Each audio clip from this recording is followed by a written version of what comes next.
Bayezid, the Thunderbolt, the roaring lion who shook the thrones of Europe and broke the pride of empires, crusher of Byzantine power, scourge of the crusading hosts his charge, made kings tremble.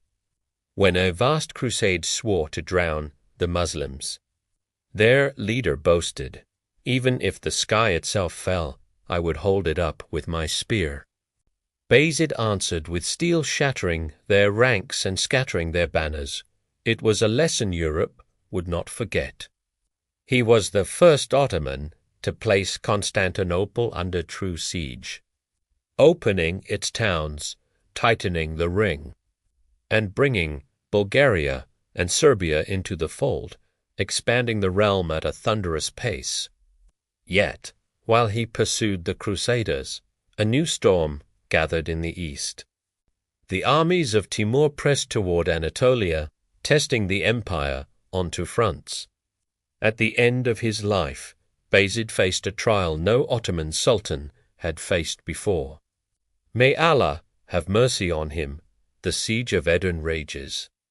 Amid arrows and battering rams, a messenger whispers glad tidings. The Sultan's wife has borne a son.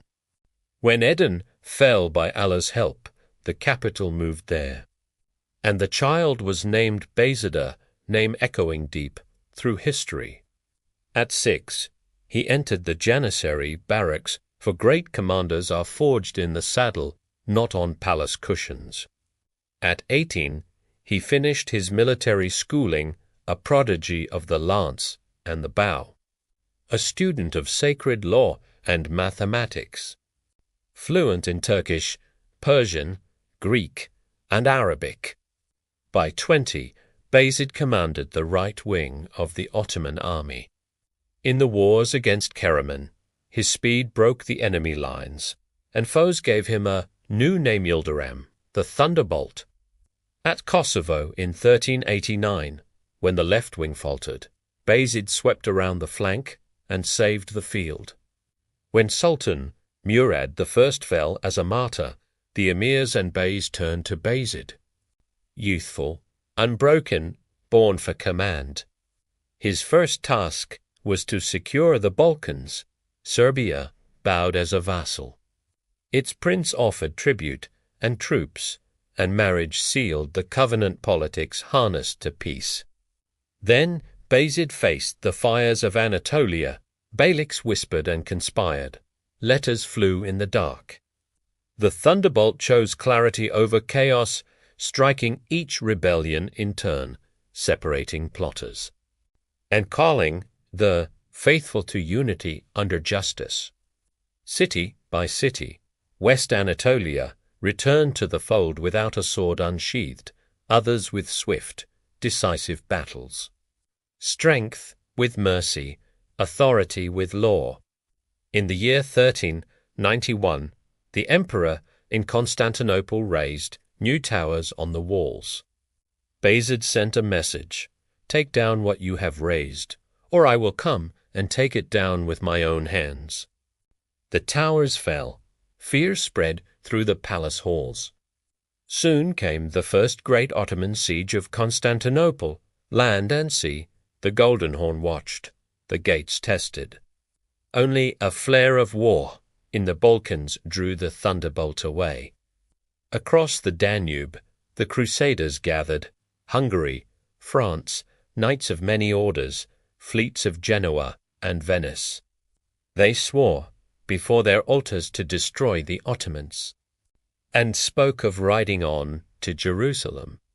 They marched to Nicopolis, slaughtered 1,000 defenseless Muslims beneath the walls to terrify the city, and instead forged the resolve that would break them. A message sped to the garrison, "Stand firm, brothers. I am coming." They thought the Ottomans would take months to arrive. Bayezid arrived in days. He set a trap on the heights light cavalry forward. Obstacles hidden, the main host masked. French armored knights, drunk on glory, charged uphill alone, dismounted to clear the barricades, and met the deadly rain of Ottoman arrows.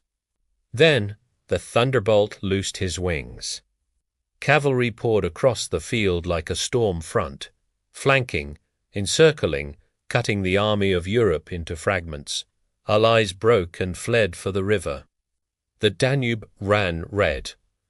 Nicopolis ended with tens of thousands fallen or captured, a reckoning that silenced Europe for years. In Cairo, lamps were lit and banners hung. Prayers ascended for the victory of the Ummah, the Abbasid Caliph dwelling there. Sent blessed relics to Bayezid and honored him with a title that would endure. The Thunderbolt of Islam, but while the West fell silent, the East thundered. Timur, lord of a vast steppe empire, pressed toward Anatolia with multitudes.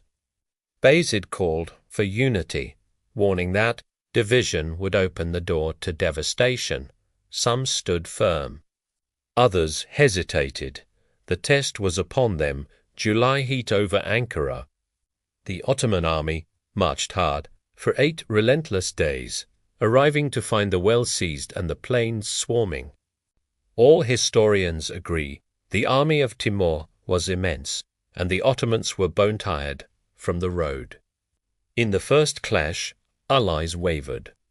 Some tribal contingents broke faith and crossed the lines.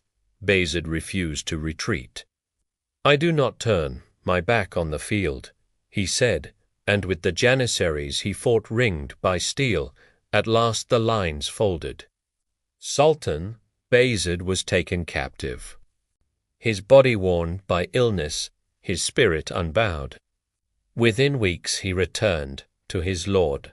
Even foes recognized his courage.